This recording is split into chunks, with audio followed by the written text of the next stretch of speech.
Hello everyone and welcome back to part 2 of the crochet vest tutorial. Now that the body is ready, let's make the collar and the sleeves. You could make just a row of double crochets if you wanted to, and that would look just as nice, but I decided I wanted some contrast, so I made a large ribbed collar. So to start, chain 4 plus 1 to increase, and we are going to make a triangle shape. So start with a slip stitch, then follow that by 2 single crochets,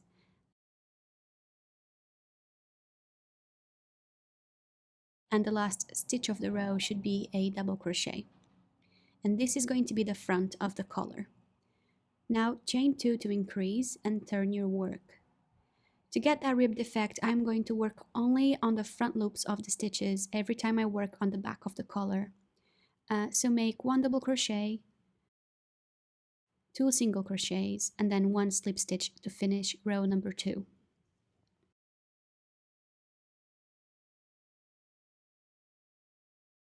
Chain 1 to increase and turn your work. Now we are working on the front part of the collar, so I am only going to work on the back loops. Let's make the same pattern of stitches.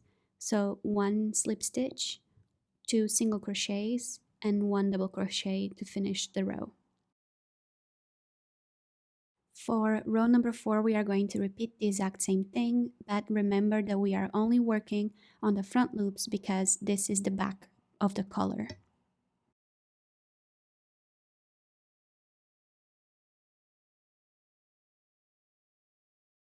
And once again, for row number 5, we are going to repeat the same thing, but this time working only on the back loops of the stitches, because it is the front part of the collar.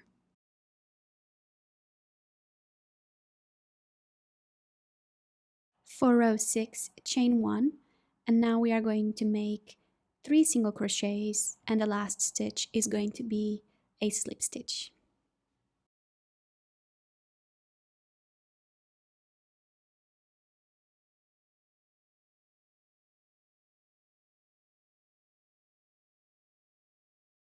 So this completes the curved part of the collar, and I'm going to show you what it should look like. It should fit in the collar quite snug, like this.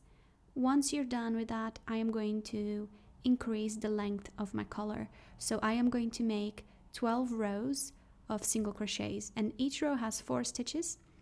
If your vest happens to be bigger than mine, then you can make more than 12 rows.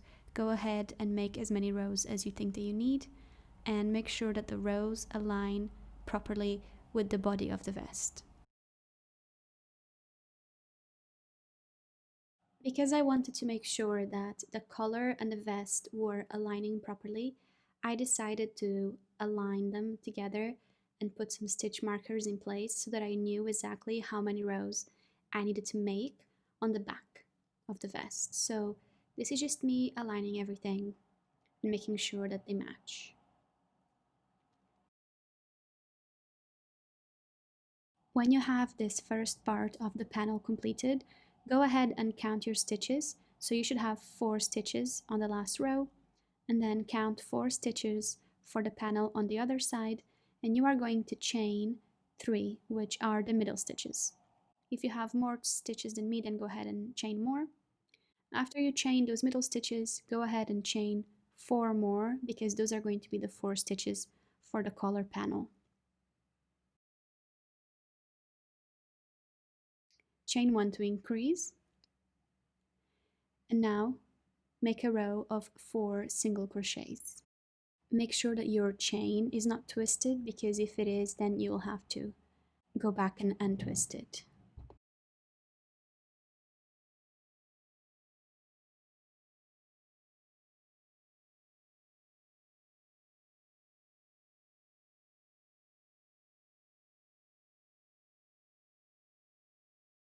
Now it is time to do everything that we did on the other side, except that we are doing this mirrored.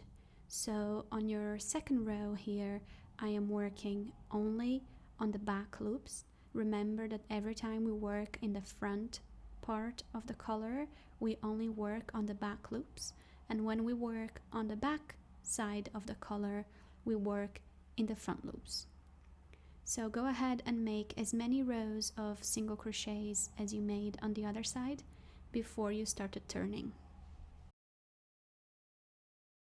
When you start turning, don't forget that the first row will finish with a slip stitch, and then make a further 5 rows with a sequence of 1 slip stitch, 2 single crochets, and 1 double crochet, and then 1 double crochet, 2 single crochets, and a slip stitch.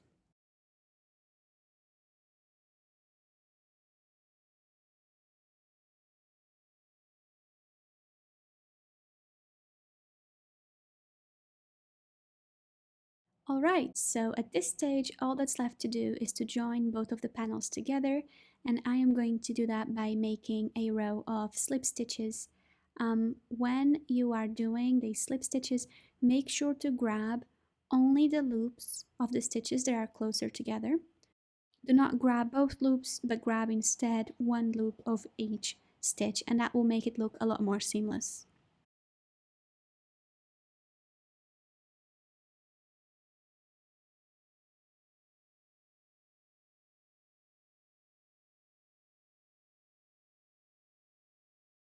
Now, because I like everything to be finished well, I always like to do a row of slip stitches around my projects. So that's what I'm doing here.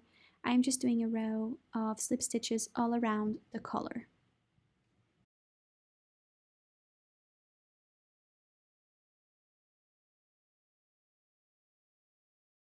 For those 3 chain stitches at the back, I decided to make, instead of slip stitches, single crochets, just to give it a little bit of height, but you can choose to do as you please, and then continue as normal with slip stitches down the other side.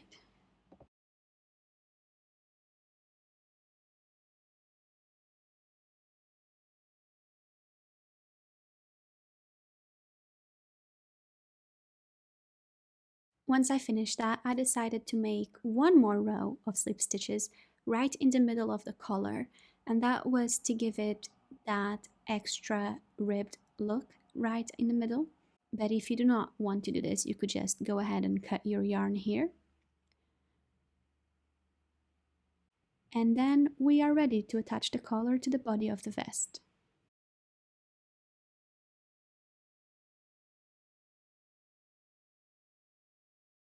To help me join the collar to the body of the vest and to make sure that everything aligns properly, I attached the collar to the vest by just tying those loose ends in a loose knot. And this is a knot I'm going to remove later on, so don't tie it too tight. After you've stitched the collar to the body of the vest, let's go ahead and move on to the sleeve. Now for the sleeve, I did not want to do anything too complicated. All I did was make one single row of double crochets all around it, and I did that on both sides, and I think that that worked really well and it gave it the look that I was going for.